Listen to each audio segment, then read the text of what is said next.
Olá, pessoal. Meu nome é Juliane Costa Varigo.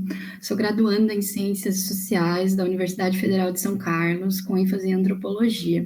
E serei apresentadora de mais uma edição do PET Discute. Este ano a gente vai discutir o voto e a sua importância para a representação enquanto povo. É um programa produzido pelo PET de Rádio, TV e Internet da Unesp de Bauru. Você nos encontra no Instagram, @pet.rtvi. Para começarmos a discussão a respeito do voto, é importante primeiro entender como o nosso sistema político-eleitoral funciona, que será, portanto, o assunto desse episódio. Para ajudar nessa conversa, convidamos Iberê Moreno Rosário Barros, que é professor de História e Política nos cursos de Relações Internacionais e Comunicação da Universidade Anhembi Morumbi, graduado em Relações Internacionais, mestre em Comunicação Social pela UMESP, mestre e doutorando em História Social pela PUC São Paulo e membro fundador dos Quadrinheiros, produtores de conteúdo sobre quadrinhos e cultura nerd. Pesquisador do campo do humor político, atualmente discute quadrinhos e contracultura na redemocratização brasileira. Seja muito bem-vindo, Iberê.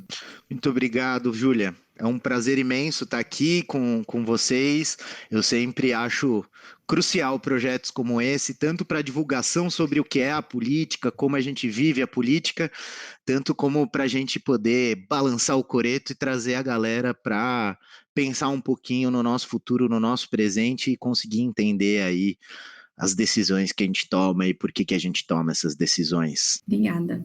Para contextualizar um pouquinho do assunto, é necessário uma compreensão do que é uma república federativa presidencialista, que é justamente a que temos hoje no Brasil. Vamos conferir rapidamente a explicação que a equipe do PET RTVI preparou.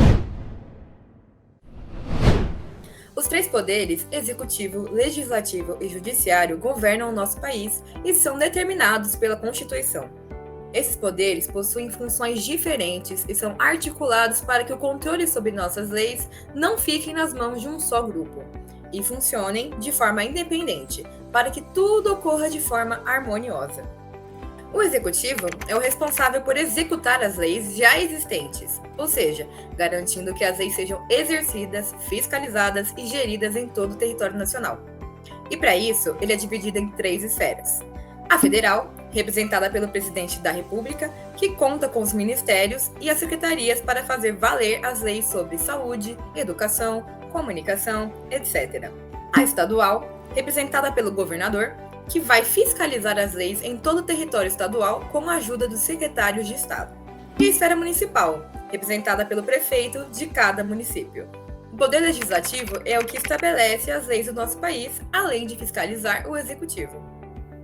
Esse poder é composto pelo Congresso Nacional, que é bicameral, ou seja, dividido em duas câmaras, sendo elas o Senado Federal, integrado por 81 senadores, que representam as 27 unidades federativas, e a Câmara dos Deputados, com 513 deputados federais, que representam o povo. Essas duas câmaras propõem a maioria das leis, que passam por aprovações de outros poderes para, por fim, fazerem parte do nosso sistema. O último dos três poderes é o Judiciário, que aplica as leis de fato, julgando diferentes causas conforme a Constituição Federal. Esse poder é composto por juízes, promotores de justiça, desembargadores, entre outros, que são representados por tribunais, sendo o mais relevante deles o STF, ou seja, o Supremo Tribunal Federal. É ele que cumpre a nossa Constituição, fazendo com que ela, de fato, seja efetiva. Bom, como podemos ver, são diversas nomenclaturas e cargos diferentes trabalhando juntos. Mas, Iberê, como essas diferentes esferas se conversam na prática? Olha, o sistema político brasileiro, como um todo, ele é calcado, ele é garantido por um conceito que vem da política dos Estados Unidos, que é o check and balance, ou que a gente usa aqui muito no Brasil, freios e contrapesos, pesos e contrapesos, depende um pouquinho da tradução. Eu gosto na verdade, de usar uma tradução pirata, que eu falo, que é checagem e balanço, que seria uma tradução mais literal do termo em inglês. Qual que é a ideia? Os diferentes poderes, os diferentes cargos, eles estão em constante tensão. A ideia é isso, tanto que a gente vê até nos próprios ministérios esse efeito, né? A gente tem o Ministério da Agricultura e o Ministério do Meio Ambiente, e eles devem ter relativa oposição. O pressuposto central da checagem e balanço dos freios e contrapesos é conseguir garantir sempre que a política, a tomada de decisão, as políticas públicas sempre sejam de encontro. Esse é o pressuposto básico. Como eu sempre tenho essa oposição, eu sempre vou ter que entender que as oposições têm que ser moderadas, e mais do que moderadas, elas têm que estar dispostas a participar do jogo, a tal ponto que a resultante do processo sempre seja o de maior interesse, o que abarque o maior número possível de pontos favoráveis dentro dessa tensão, né? Tanto que a gente, aí olhando especificamente, né, para os três poderes em si, então, né, executivo, legislativo e judiciário, a gente vê isso até com mais clareza. Por quê? Cada um desses poderes, no fundo, ele vai estar o tempo todo vigiando os outros. Por isso que são três, né? Se um começar a tomar posturas, começar a tomar ações, começar a ter uma conduta que seja desequilibrada, né? Em tempos de Bolsonaro é até difícil discutir isso, né? Porque nem só desequilibrado é aquilo lá é um lixo. Aliás, fora Bolsonaro, para a gente nunca perder a oportunidade de usar essa expressão. Justamente, qual que é o ponto? Se um está muito descontrolado, os outros dois devem atuar para poder garantir um reequilíbrio, para garantir que nunca o Estado vai tomar posições tão esdrúxulas, tão bizarras. Tanto que o processo de impeachment, ele só acontece quando os outros dois poderes se organizam e se articulam politicamente através de regras jurídicas muito claras, estão na Constituição, enfim, estão embasadas, fundamentadas na institucionalidade do nosso Estado, eles precisam se unir para poder gerar esse efeito, né, para poder fazer o impeachment. Tanto que vocês devem lembrar, acho que todos devem lembrar, vocês não são tão novos assim, do impeachment da Dilma, né? O impeachment da Dilma ele foi feito por todos os outros poderes. Teve a participação do judiciário e a participação das duas câmaras, que é o legislativo, né? Então, eles funcionam sempre dentro dessas tensões. Um exemplo que eu acho muito legal para a gente entender é qual é a função dos três poderes dentro da construção de uma lei, né? O legislativo, que são as câmaras, Senado e Câmara dos Deputados, tem a função de criar essa lei, de legislar. Eles têm a função de criar uma lei. Gente, eu estou simplificando, algumas coisas são um pouquinho mais enroladas, mas elas podem ser simplificadas dessa forma para a gente entender o funcionamento, né? Então, o legislativo cria uma lei. Essa lei, ela precisa ser sancionada pelo presidente. Ela nunca vai entrar direto.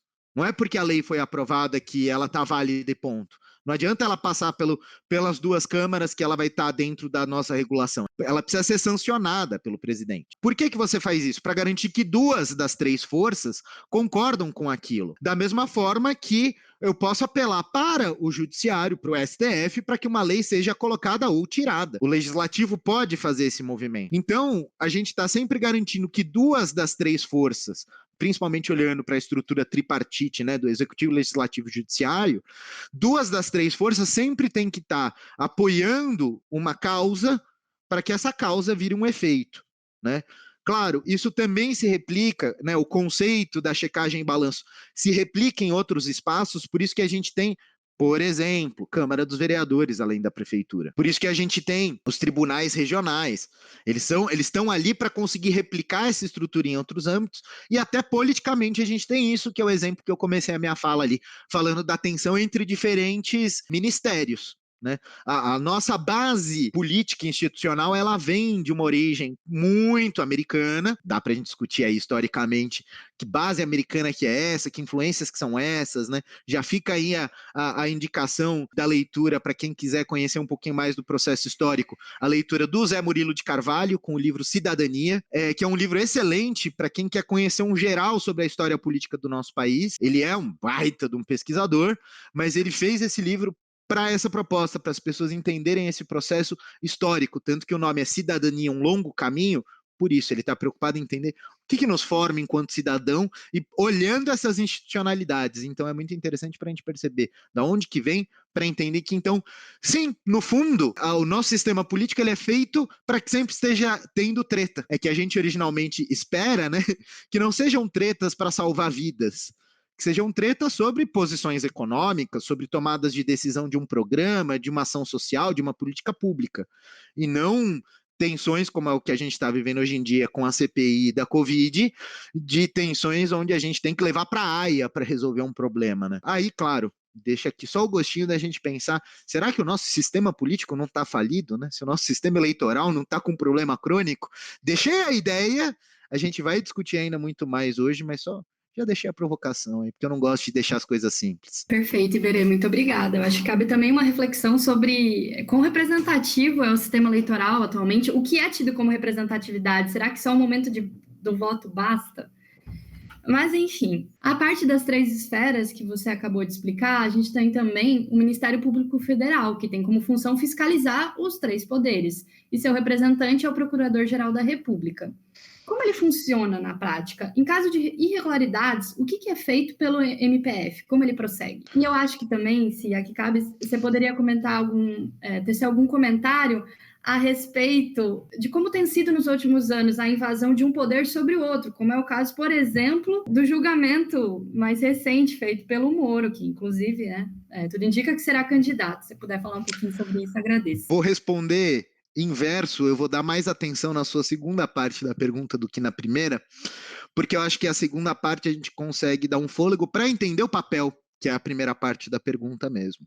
Como a gente viu, o sistema político brasileiro, ele é um sistema feito para gerar essas tensões. No fundo, a grande pergunta é essa: como é que eu gero representatividade? Como é que o povo faz parte da tomada de decisão? Isso é um problema crônico de qualquer sistema político que se pense democrático. Não vou nem falar do problema de ser uma democracia liberal burguesa, que é o nosso caso em específico, né? Onde você não altera as estruturas sociais, mantém uma elite burocrática, mantém uma elite econômica no poder e que se exploda o povo, né?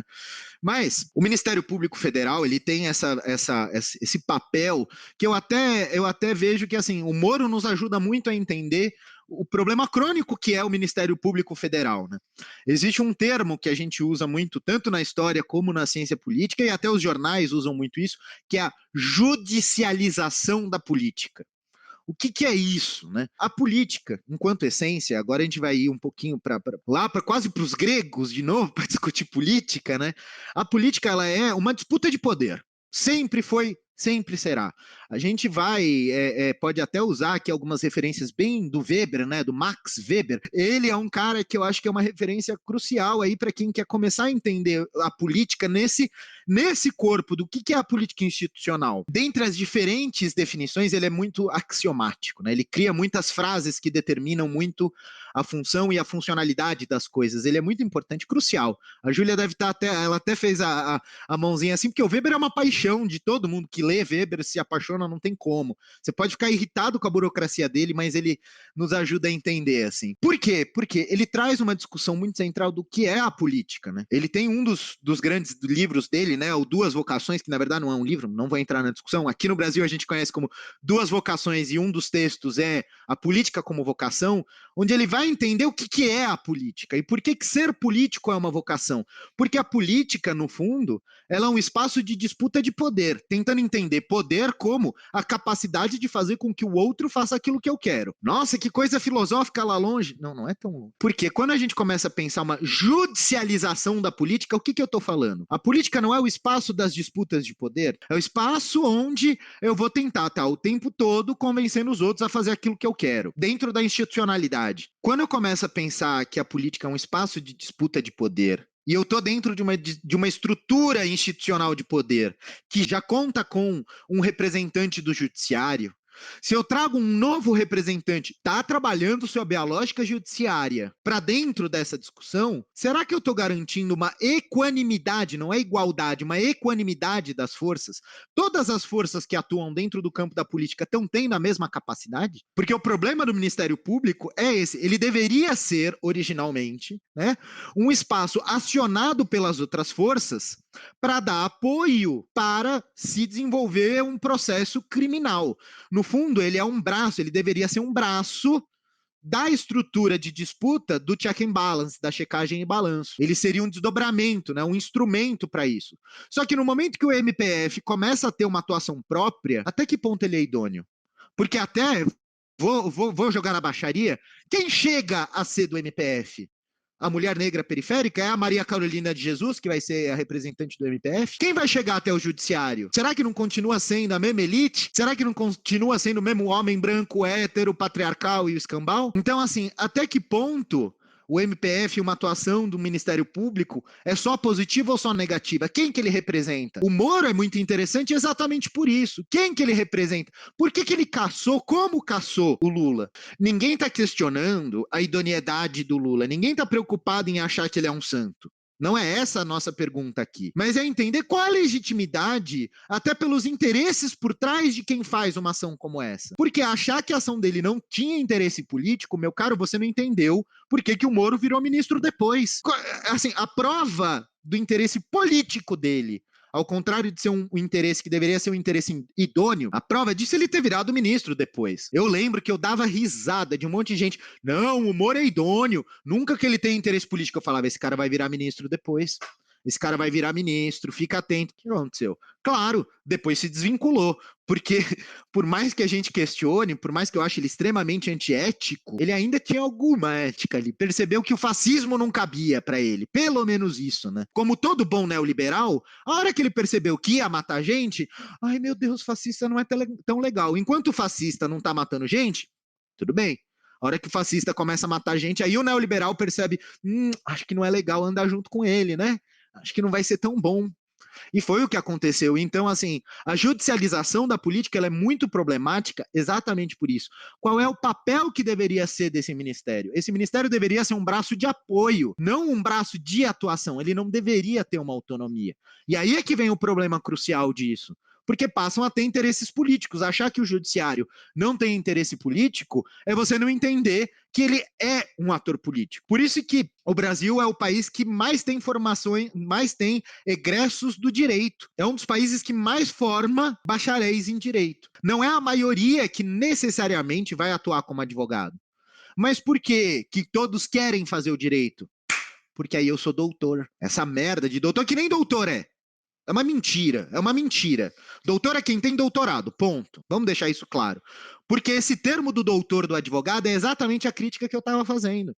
Como a gente vive num país estruturalmente preconceituoso, racista, machista, patriarcal, e não é uma crítica aqui superficial e identitária. Não é isso que eu estou querendo entrar.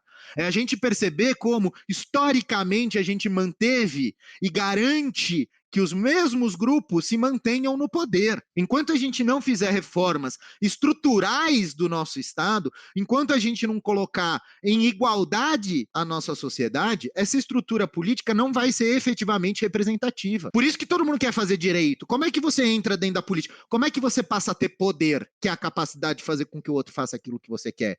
Quando você tem um pedaço de papel escrito que você é advogado e fala, eu sou doutor. É a carteirada, tá na nossa estrutura social.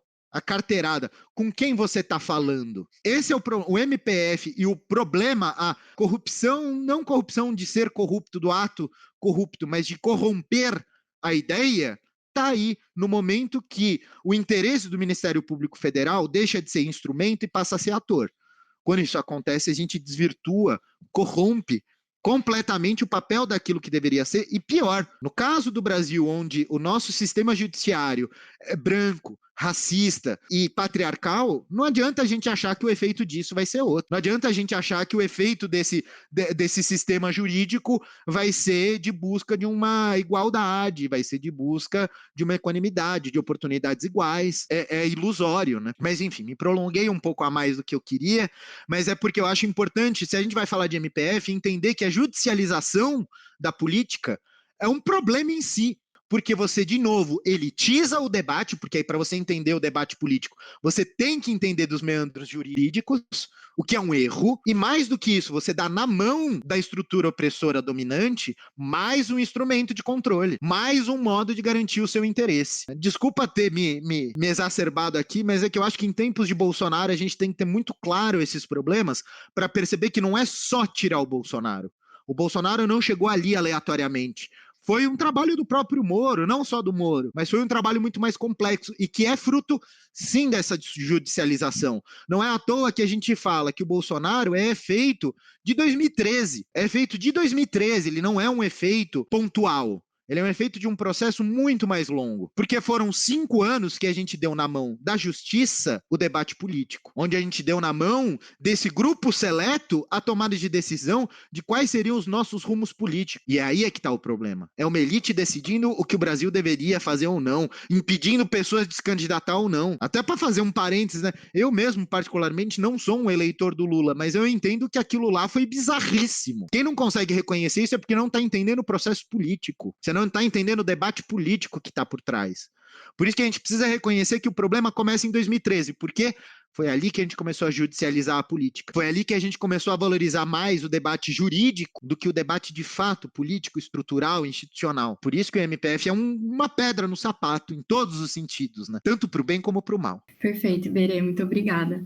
Acho que é muito interessante que isso você falou sobre a judicialização da política e também a visão que a gente tem da ciência no geral, mas do próprio direito como neutro. E aí nenhum desses fatores, né, que a gente fala sobre representatividade, nenhuma dessas características do que hoje é a elite política brasileira, a elite judicial do país, é levado em consideração, porque o representante do direito acredita que ele está atuando diretamente com a lei, ele se entende quase que como Deus, né? É muito complicado. E aí, enquanto a gente não pensar como as moralidades agem dentro do direito, em diversas escalas, a gente não consegue assumir a parcialidade desses atores. É por isso que as pessoas entendem até hoje o Sérgio Moro como uma pessoa não só idônea, mas imparcial, que agiu de acordo com a lei. Mas que lei é essa e para quem, né? Quais interpretações dela?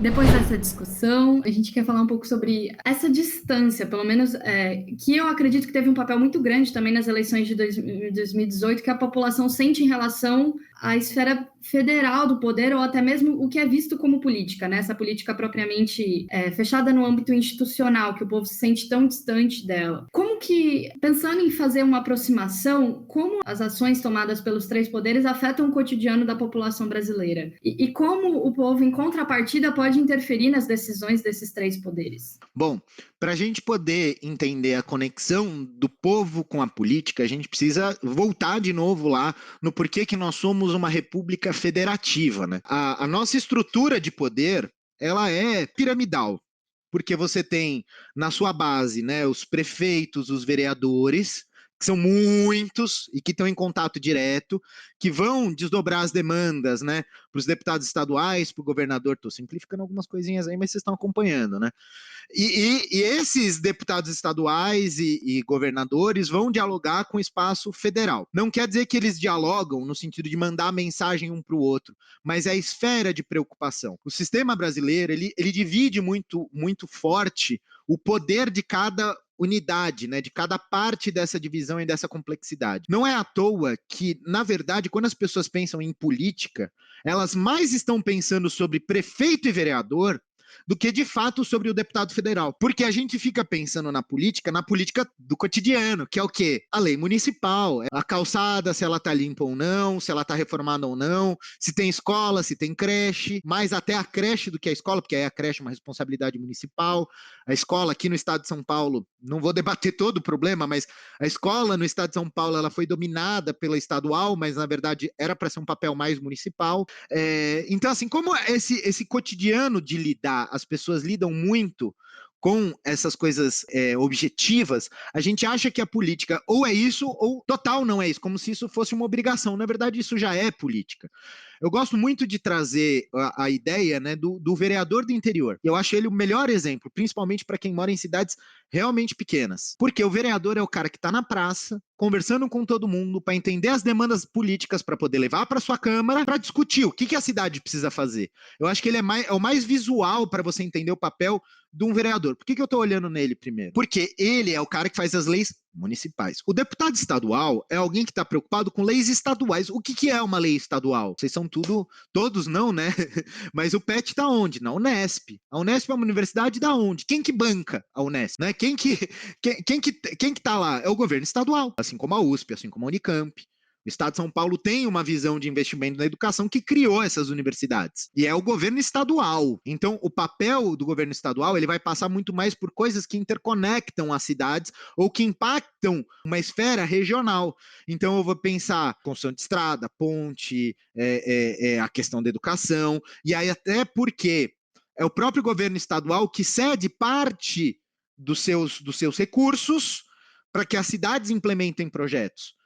Porque muitas cidades, principalmente as menores, não conseguem arrecadar recursos para alguns tipos de ações. Construir um posto de saúde não é uma coisa barata. Não necessariamente a cidade vai ter recurso para construir um posto de saúde. Nossa, Iberê, isso acontece? Muito mais do que todo mundo pensa.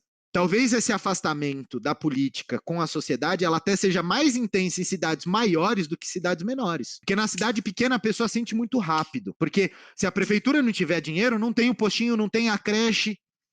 Então é muito mais visível, inclusive o papel do estadual. Por isso que aí é que vocês começam a entender as chamadas emendas parlamentares. Aí é que é a cereja no bolo para vocês entenderem política no Brasil. O deputado estadual, ele tem uma grana que o governo estadual dá na mão dele para ele escolher projetos, para ele investir nas cidades, nas regiões, para ele propor projetos. É uma grana, entre muitas aspas, livre. Muitas aspas. Depois se aprofundem aí, entendam como é que funciona de fato uma emenda parlamentar. Por isso que a gente vê muito, principalmente próximo de período eleitoral, deputados estaduais aparecerem com projetos em diferentes regiões. É legítimo, é legal isso. Legal no sentido jurídico, tá? Não legal de positivo. É legal no sentido jurídico da coisa, né? Da mesma forma que o deputado estadual tem isso, ele está preocupado com essas questões regionais, um deputado federal, por sua vez, ele está preocupado em pensar políticas federais. O problema no Brasil é muitas regulações, principalmente do campo econômico, estão lá nos deputados federais. Então, definição de impostos. Por mais que a gente tenha impostos estaduais e impostos municipais, eles são muito pequenos perto do tamanho da arrecadação federal. Então, a gestão do dinheiro do nosso país está muito nesse espectro federal.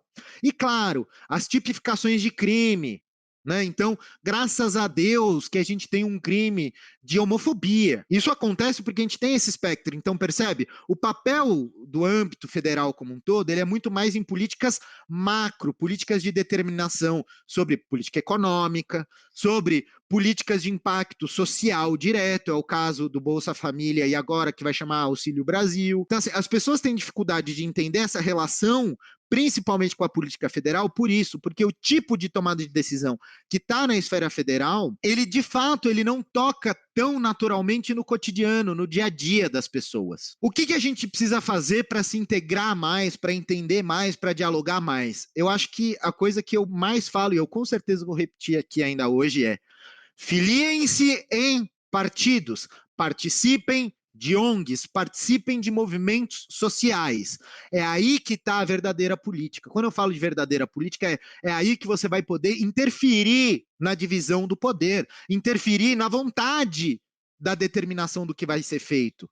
Política não é a disputa de poder, e poder não é a capacidade de fazer com que o outro faça aquilo que eu quero. Para eu poder fazer parte da política, eu preciso desses espaços. Eu não gosto de nenhum partido. Firmeza, irmão, irmã. Vai para o movimento social, vai para uma ONG, mas se envolve com o debate, se envolve com a tomada de decisão nesse cotidiano. Se a gente quer impactar na política de fato, a gente precisa realmente arregaçar as mangas e participar desses espaços. Claro, existem vários outros, a gente pode fazer proposição de lei pública, qualquer cidadão de qualquer cidade pode pedir para falar na sua Câmara de Vereadores. Qualquer cidadão de qualquer estado pode pedir a palavra na sua assembleia, né, dos deputados estaduais. Ou seja, a gente tem mecanismo, tem espaços de ação direta, de ação individual, mas a gente tem que ter clareza que esses espaços, eles são fracos. Não é que eles são fracos porque eles não têm papel, mas é porque a política ela é feita em massa, ela é feita em coletividade. Eu preciso desse apoio institucional para dar força no que eu estou fazendo.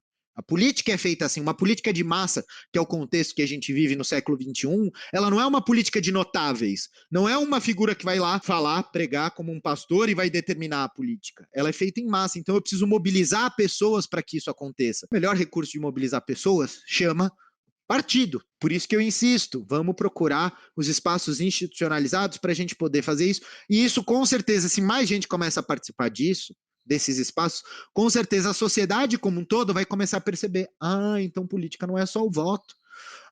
Então eu participar da política, eu ir lá e discutir dentro do partido. Eu ir lá e discutir dentro dos espaços sociais, dentro dos movimentos. E é assim que a gente vai conseguir até ter uma percepção melhor. Porque o federal, no nosso dia a dia, está na determinação do preço da gasolina. É culpa do Bolsonaro.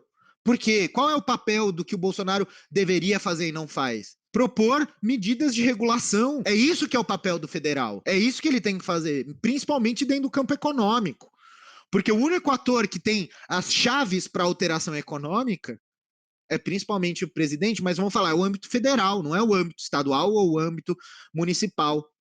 Porque não tem caixa, porque não tem legitimidade constitucional para alterar isso. Então, só para eu amarrar todo o pensamento que eu acho que eu até espraiei para outras coisas, né? Eu acho que o contato com o ambiente federal do poder, ele, na verdade, ele é uma preocupação nossa como cidadão, mas eu acho que, no fundo, ele é a preocupação que deveria ser a preocupação mais consequência, não causa. Porque onde está a política, de fato, é na nossa cidade, é no nosso cotidiano, é no nosso dia a dia. É participar desses espaços de tomada de decisão locais que se desdobram para o federal. Que vão ter um efeito cascata com o federal. É aqui que a gente vai conseguir, de fato, ter essa participação política mais profunda, mais concisa, mais coesa. E, no fundo, é isso que é uma boa formação política. Né? Muita gente fala, falta, porque o brasileiro não sabe votar. Não é que ele não sabe votar, é que ele não quer participar. Aí o problema é outro. Porque isso daí é efeito do neoliberalismo de despolitização da política. E aí não é à toa que depois da despolitização da política, a gente vai ter a judicialização da política. Né? 2013, sem partido, aí judicializou, acabou a política ali. A gente matou a política ali. Porque aí o que é válido é só o que é jurídico e não o que é político. Enfim, fechei aí só pra gente lembrar do sem partido é com partido sempre, senão dá merda. Olha o Bolsonaro aí. Sem partido ele, aliás. Né? Muito obrigada, Iberê. Eu tenho certeza que a gente vai acabar retomando esse assunto final. Agora que a gente teve um panorama geral da estrutura, é interessante entendermos como cada cargo é eleito. Então, atualmente, a gente trabalha com 2 sistemas de eleição, majoritário e proporcional. A equipe do PET-RTVI preparou um vídeo para explicar um pouquinho, então, sobre cada um desses sistemas de eleição. Durante as eleições, aquele que receber a maioria absoluta dos votos válidos, mais de 50%, é o eleito. E para garantir essa maioria em sistema pluripartidário, como o nosso, são realizados 2 turnos. Mas o que são considerados votos válidos? Os votos válidos são aqueles que são efetivados pelo eleitor em algum candidato, desconsiderando os votos brancos e nulos, que também são importantes para o cenário político, mas de outra maneira. Esse sistema, que contabiliza os votos válidos, é chamado de sistema majoritário. E, como o nome sugere, é definido pela maioria dos votos e é aplicado aqui, no nosso país, nas eleições para presidente, governador, prefeito e senador. Outro sistema vigente no Brasil e que é usado nas eleições para deputado e vereadores é o sistema proporcional. E ele é um tantinho mais complicado. No proporcional, é definido um mínimo de votos necessários para se eleger um candidato, chamado de quociente eleitoral. Todos os partidos que atingirem esse quociente eleitoral terão direito a uma vaga para deputado estadual, federal ou então para vereador do município. Por sua vez, a quantidade de vagas distribuídas é definida por outro cálculo, o quociente partidário. E é assim que o número de deputados ou vereadores que compõem a Câmara são definidos. E o mais importante, quem ocupa esses cargos. Compreendidas as diferenças entre os 2 sistemas de voto, nós vimos que o sistema proporcional respeita a mesma proporção do eleitorado, por isso é considerado capaz de refletir os diferentes pensamentos dos eleitores, em tese, mais representativo. Mas o sistema proporcional realmente cumpre esse papel? A gente tem que pensar, primeiro, que é uma eleição, né? Porque muitos dos conceitos do processo eleitoral, dos procedimentos eleitorais e da própria estruturação da democracia não foram criados numa sociedade informacional como a que a gente vive. Então, você não tinha a mesma estrutura de circulação de informação. E eu acho nesse sentido, né, até aponto de novo Weber exatamente por isso, porque ele talvez seja o último dos clássicos ou o primeiro dos modernos, não, o último dos clássicos, né, do pensamento ocidental eurocêntrico, que traz um pouco exatamente isso. Não é à toa que lá no Política como Vocação, ele vai apontar como uma das características mais importantes do político o carisma. Por quê? O sistema eleitoral que a gente criou, ele, principalmente a partir do século XX, mas as eleições de 18 e o século XXI como um todo provaram isso, é um concurso de quem chama mais atenção. A eleição virou isso. Ela é um concurso de carisma. A eleição, principalmente pela influência das redes, e eu nem estou falando só das redes sociais, eu estou olhando até o próprio jornal, a influência das mídias. Aí eu odeio usar esse termo, que aí parece que eu vou ser catastrofista, né? Mídia, o quarto poder. Não, não. Não é achar que a produção midiática, a produção informacional é só do mal, é só do bem. Não, ela é um fator da sociedade, mas que impacta muito na política. Por quê? Ela ajuda a formar opinião. Aí é que está a caca. No sistema eleitoral democrático, onde todos votam, vou assumir por aí, não vamos entrar nessa discussão hoje não, onde todos votam, né, a gente parte do pressuposto que a pessoa, para votar, tomou consciência sobre o candidato e escolheu esse candidato porque tem afinidade, porque se interessou. Só que dentro de uma sociedade informacional como a nossa, quanto de informação eu consigo receber de cada candidato? Como é que esse candidato consegue me acessar ou não? E aí a gente começa a entender, né? Como é que eu faço para alguém ser conhecido? A eleição, ela começa por aí. Eu tenho que pegar alguém que não é conhecido e transformar esse indivíduo em alguém conhecido para que as pessoas saibam que ela existe para poder votar nessa pessoa. Se eu sou o velho da van, o que o velho da van fez efetivamente? Bancou disparo do WhatsApp. Fora isso, várias outras atrocidades. Ele é um facínora na nossa sociedade. Devia ser execrado. Eu não acho que ele deveria ser preso. Eu acho que ele é um cara que devia ir para o ostracismo grego. Vamos prender o cara numa ilha e esquecer. Apagar ele da história. Eu acho que ele merece esse tipo de apagamento na história. Porque o que esse cara fez? Ele pegou o dinheiro dele e colocou para divulgar o Bolsonaro. Só com essa frase, e que é a base toda da discussão das fake news, dá para perceber que há realmente uma representatividade no final, quando quem tem que votar tem que decidir a partir das informações que recebe, e eu tenho uma chuva de informação muito mais forte de alguns determinados grupos em detrimento de outros. Vai ser igual a disputa no final? Não é à toa que eu fiz questão de chamar o nosso sistema eleitoral de um sistema liberal burguês, porque ele está regido sob uma determinante econômica informacional, se a gente quiser ser mais século XXI. É uma sociedade informacional. Quem tem capacidade de dominar a produção e a circulação da informação vai determinar muito mais quem ganha do que, de fato, quem tem a melhor proposta. Então, assim, até que ponto é representativo? Claro, é representativo de quem consegue colocar voz.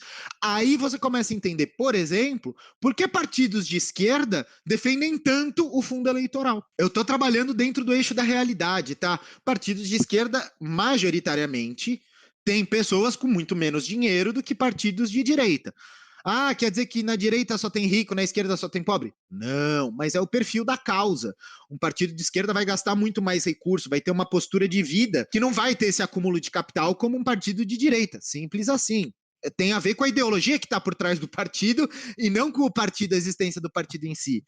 Se eu falo de um partido que está cheio de candidaturas negras, candidaturas trans, candidaturas de mulheres, candidaturas periféricas, candidaturas marginais, naturalmente essas pessoas não têm recurso para poder fazer essa campanha midiática que a gente está falando. Pô, peraí, cada disparo lá de WhatsApp que esses filhos da mãe, para não usar tanto palavrão, porque coitada da mãe dos caras, eles é que são crápulas, eles é que são fascínoras e não as mães deles, né? Gastaram milhões. Eu acho que, se eu não estou enganado com as informações, chegou a bilhão. Poxa, tá em pé de igualdade? Ah, mas fulano defende a causa LGBT e é marginal. Tá, mas ele consegue divulgar o nome? Ele consegue ser conhecido no final? Ele consegue atingir as pessoas? Ah, a causa é linda. Legal, a causa é linda. Ninguém tá questionando a causa. Mas a eleição é muito mais um concurso de beleza do que um concurso de proposta. Dentro de um sistema liberal burguês como o nosso, onde o dinheiro é muito mais determinante do que a proposta, é natural que quem tem mais recursos vai fazer uma campanha maior, vai atingir mais pessoas, e a estatística. Se mais pessoas conhecem meu nome e ouvem a minha proposta, é natural que mais pessoas vão querer votar em mim. por proporção. Pra vocês terem ideia, gente, um cálculo básico que vocês vão descobrir em qualquer partido, sem exceção, é o que a gente fala de valor de voto, quanto custa o voto daquele candidato. É assim que se calcula quanto vai custar uma campanha. Você vira e faz uma campanha da pessoa, ao final da campanha você tira o valor de quanto custou cada voto. Isso é um debate muito sério, muito importante e crucial no nosso processo eleitoral. Porque aí você começa a olhar para aquela candidatura e fala, tá, a Júlia custou R$10 o voto, só para falar um valor qualquer aqui. O Lucas, ou a Maria, ou a Joana, custou 5. Cara, na próxima eleição, qual candidato que eu vou gastar mais dinheiro? O que custa 5 o voto ou o que custa 10 o voto? O que custa 5. Claro, mas é claro, eu sou um partido, eu preciso eleger. Também não adianta eu entrar na ilusão utópica, né? Ai, mas não pode pensar em dinheiro. Peraí, você não quer eleger? Você tá num partido para quê? Para que você está se candidatando? Para não ser eleito? Tudo bem, mas existem as posturas de protesto. Ok, respeito. Mas a postura de protesto nunca vai ser eleito. Se você quer ser eleito, você tem que discutir o valor do voto. Quanto custou aquele voto? Então, até que ponto é representativo? Se eu tenho que estar preocupado, independente do partido, quanto está custando o voto daquele candidato, o que está regendo a campanha no final? A proposta da pessoa ou o quanto ela custa? Claro, existem pessoas com uma índole incrível, eu vou usar um nome meio neutro hoje em dia, um Randolph, só para falar de um cara aí, meio neutro no sentido, né, qualquer pessoa com 2 neurônios concorda com muito do que o cara tá discutindo, né, se você não é gado, você concorda, não tem como. Cara, ele é um cara que hoje em dia, ainda mais depois da CPI, vai ter um valor de voto muito baixo, e mais do que isso, é um cara que a gente olha e fala, olha, ele tem ali uma proposta, ele está defendendo coisas. O Contarato, só para falar de mais um nome, a Elisiane Gama. Estou falando de proposta só essa galera da CPI para não falar que eu estou puxando sardinha para qualquer lado. Falei 3 nomes aí que pô, você olha para as pessoas, pô, tem boa índole, tem uma boa postura, tem uma visão de mundo crítica, são justos. Então, peraí. Então quer dizer que eles não se preocupam com o valor do voto? Se preocupam para dedéu, senão eles não vão ser bons candidatos, senão eles não vão ser eleitos. É isso que centraliza a campanha deles. Aí é a diferença de um político que está pensando a política e um político que só está pensando o processo eleitoral. Porque o político que está pensando a política, ele vai pensar o processo eleitoral, mas o processo eleitoral é uma parte da discussão dele. Só para trazer um outro caso, Suplicy.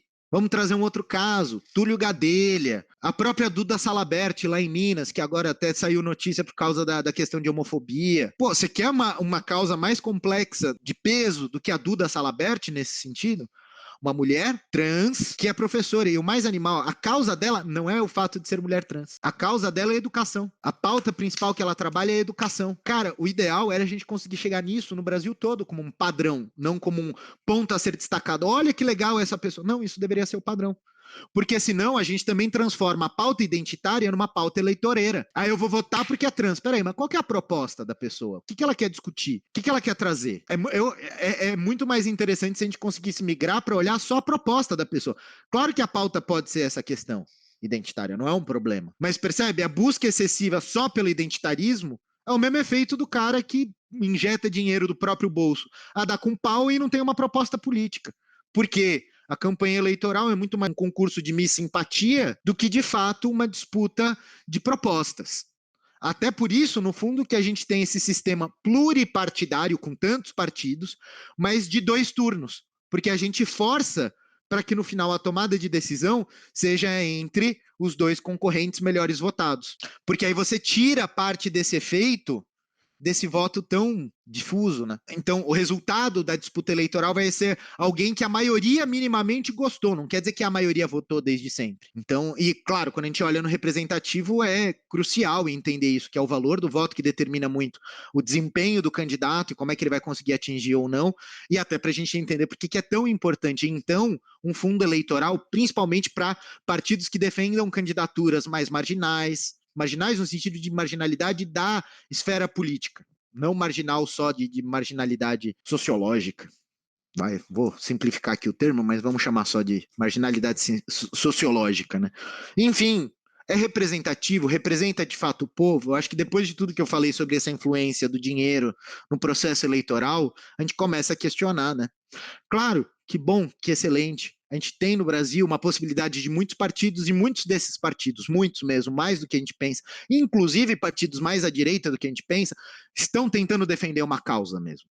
tem uma pauta de verdade que eles defendem. Então, é importante a gente perceber que há um espírito de busca a essa representatividade. Da mesma forma que há um espírito nefasto que ainda ronda o nosso sistema eleitoral, um sistema colonial que ainda ronda o nosso sistema eleitoral, que acaba garantindo a perpetuação desses grupos hegemônicos, né? Essas elites sempre são descendentes das mesmas elites, que são descendentes das mesmas elites, e esses caras têm um poder econômico muito forte que é muito difícil de você desbancar. Então não é o problema, não tem representatividade, aí é tudo uma merda. Não.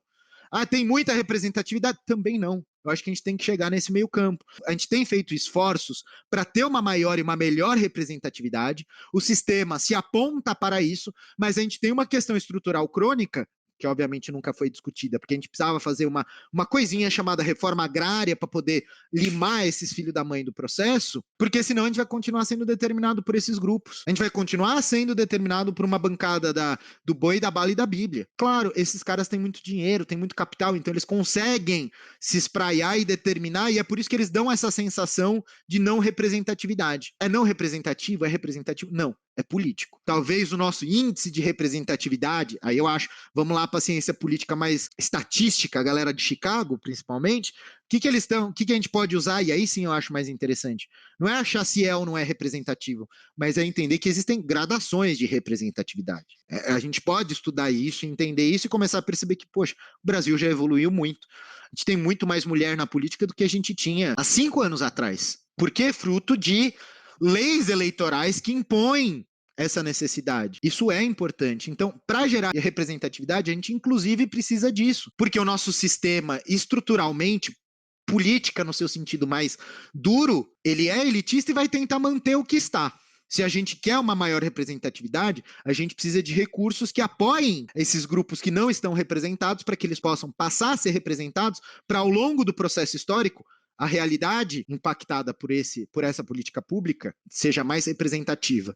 Nesse sentido, eu sou muito mais kantiano, né? Eu acredito numa teleologia, num caminhar da história para algo melhor. A gente vai chegar em algo melhor, só que a gente precisa agir para chegar nesse algo melhor.